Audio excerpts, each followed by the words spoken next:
Pyetjet që ngrenë prindrit në lidhje me sinjalet e çrregullimeve neurozhvillimore shpesh herë janë shumë të zakonshme, por janë edhe shumë të vlefshme. Janë pyetje të cilat prindrit tentojnë t'i shfaqin si shqetësime të vogla, ndoshta të tepruara nga ana e tyre, po që në fakt janë pyetje shumë të vlefshme dhe të cilat duhet të adresohen nëse është rasti. Siç e përmendët e ju, ka momente ku fëmia ka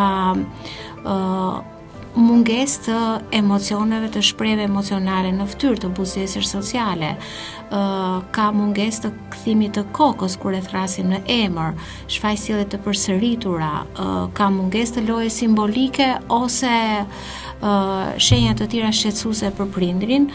Të gjitha këto duhen adresuar nga specialisti, edhe pse mund të ngelen thjesht shenja, por që janë gjithsesi sinjale që na ftojnë drejt një shikimi më nga afër nga fëmia.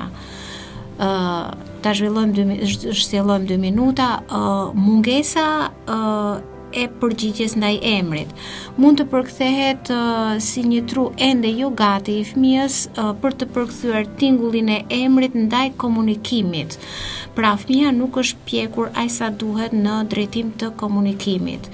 Ndalimi tek një loje përsëritur ose sjellje të përsëritura mund të tregojnë mungesën e një fleksibiliteti kognitiv.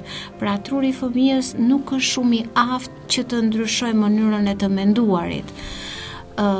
Sjelljet e përsëritura këto, e folura me fjalë teke. Nëse fëmia është 4 vjeç, dëgjojmë shpesh herë për shembull që prindrit thonë i ngjan gjyshit, i ngjan nga ana babait, ka folur me vonesë, shenja të tilla. Nëse referohemi atij zhvillimit tipik, ne shikojmë që fëmia në moshën 4 vjeç shpreh dëshirat, i tregon dëshirat e tij, shfaq emocione.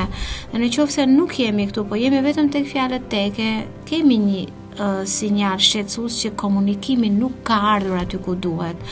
Pra po, janë shqetësime ose pyetje shumë të zakonshme nga ana e prindit, po që gjithsesi e mira është të futen në kontekst pasi na ftojnë për një vëzhgim më nga afër nga fëmia, të fëmijës.